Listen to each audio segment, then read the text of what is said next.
I am 43 years old and I live in Fairfield, Iowa. I love to sing, I love to read, and I love to walk. I'm crazy for feeling so lonely.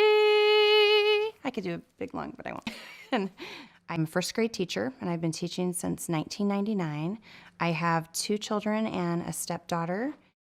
It was 2005, and I was just going in for my exam after I had my second child. So I was just going in with my familiar gynecologist. He made some funny sounds, and I knew something wasn't quite right. He went to go get his partner, and he said, "Don't worry, Shauna, it's not cancer, but I want to figure out what it is." And so then that was on a Thursday, and on a Friday, they called me and said, "You need to come in to the doctor's office. They want to talk to you." So I knew at that point, my heart was just beating out of my chest. And so I went there and they sat me down and said, "You have cervical cancer."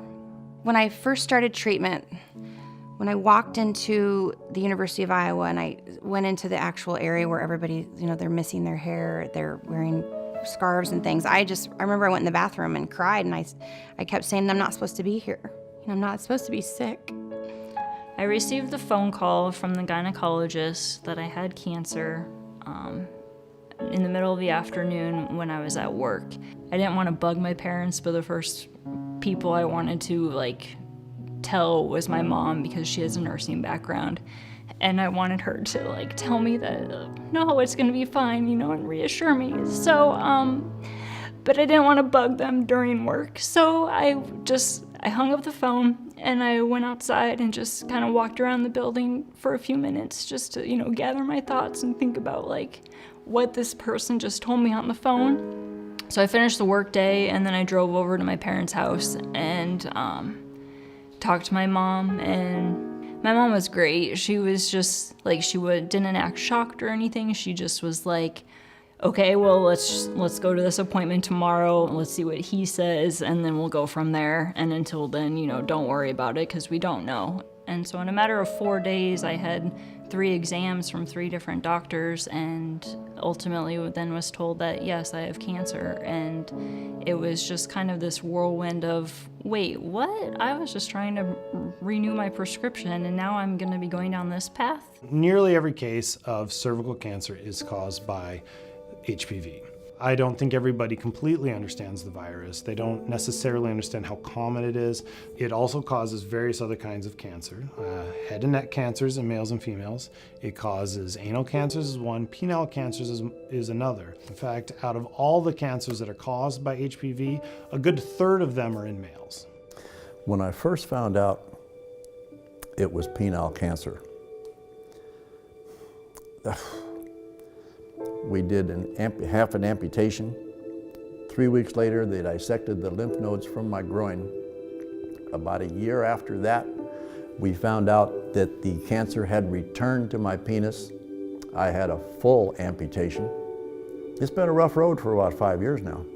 I'm marked up and cut up and tattooed, and between surgeries and radiation, and been pretty well devastated by this.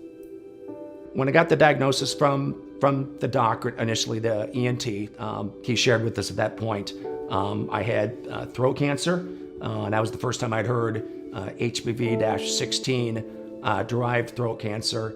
We didn't want my son Matthew to hear about it second or third hand, so we sat down with him one evening and shared the news with him that I had throat cancer, and I was likely going to survive. The odds were in my favor, but that was a difficult discussion. And then that night or shortly thereafter, he started asking the difficult questions, things like, are you going to live? What are your chances? Do you think you're going to die? It was alarming. It was fearful. And once again, at that point in time, I was clueless about, how brutal the treatment was actually going to be. The lowest point for me in this was when my doctors told me I had a venereal wart. I came home and I told the girlfriend that I loved very much. I got blamed for doing things I didn't do. I haven't seen her since, and I hear from her children. She passed away about 1.5 years ago from cervical cancer. She turned her back on me because she thought I'd done something I didn't. So that was probably the lowest point for me. And then when I found out that she had passed away. HPV affects men, and it affects them pretty hard. The same is true about all the HPV-associated cancers. They can be devastating. One of the other side effects of radiation of the neck and throat is something they called mucositis. You just generate all kinds of phlegm and crud in your throat that you have to spit out all the time. A couple of the doctors in the hospital said I had one of the worst cases of mucositis they'd ever seen. Pretty much lost the ability to speak for the most part. When he couldn't talk, that was really tough because I couldn't have like conversations with him about anything. So we'd just be sitting out here watching something and I'd say something and I'd be like, oh wait, he can't say anything back. That hurt me, seeing him in a lot of pain. He couldn't sleep. We would sleep in about 3 to 5 minute increments because the buildup of the mucus was very thick and he couldn't keep it clear. So he would doze for a couple of 2-3 minutes, 4 minutes, and then he would kind of start to choke and cough. He was like a caged animal. When we went to radiation, I was tears rolling down my face. You have to help us. The radiation felt like every time I went to the bathroom, I felt like someone took a knife and stuck it up my behind. You know, it was so painful to go to the bathroom. That went on for a while, the side effects from the radiation, and I still deal with that every day. I mean, every day. The adjustment to life after cancer has been the hardest. My bladder leaks a lot, and I will have the urge to go to the bathroom a lot, and when I don't really need to. Radiation damaged several areas of my intestines, and because of that, these areas don't really function well. Because it's very hard to gain weight, and it's very hard to absorb nutrients, and I've got to still maintain that somehow. Eating is a big part of your life, and when you have to focus so much on it just to survive every day, it's really difficult, and it becomes like a full-time job, and people don't always understand that. I've talked to cervical cancer survivors and heard so many tragic stories about the impact that it had on their lives.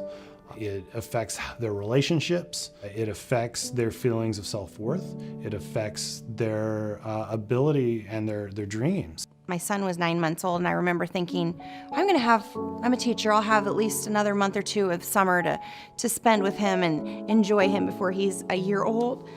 And I got sick, and I just swear like that whole like next couple years I don't remember. Sometimes I feel like it robbed me of time with my family when I could be 100%. I don't care how old you are, for every man, losing their sexuality is pretty devastating. I live alone. I'm totally alone. Got a world of friends, don't get me wrong. But as far as having anybody in my life to somebody to love, I don't have that. There would be no way that you would want anybody that you knew or loved to have to go through that. I think it's truly miraculous that we have a vaccine that can prevent cancer and prevent it so well. The vaccine is one of the easiest ways to prevent cancer that exists. And so I think that when you think about it this way, there's not a lot of good reason to refuse it. Everybody knows how devastating cancer is. Everybody knows somebody who's had cancer. I want parents to know that this is not a vaccine for just HPV. It's a vaccine to prevent cancer, and not just one type of cancer, but multiple types of cancer. So it's just a no-brainer. I never want another parent to have to see their child go through this as an adult. I watched my husband go through it. My message to anybody out there would be, get the vaccine. Number one, I think doctors have to really push this vaccine. The main thing I would like to see is the whole country get vaccinated. It needs to be an immunization process just like when we were children. What parent wouldn't want to vaccinate their child? It means you're protecting them from cancer. I think it's amazing, and I've vaccinated both my children. The vaccine is really extremely safe. In fact, it's been so well tested, it's probably one of the best well tested vaccines. And study after study after study on this vaccine continues to show no significant safety concerns. I don't want any male man to ever have to go through what I have gone through. Get everybody in the world vaccinated. It's preventable. My job is to make sure that kids have the healthiest futures that they can. And this vaccine will save so many lives. It's absolutely important that we recommend this vaccine.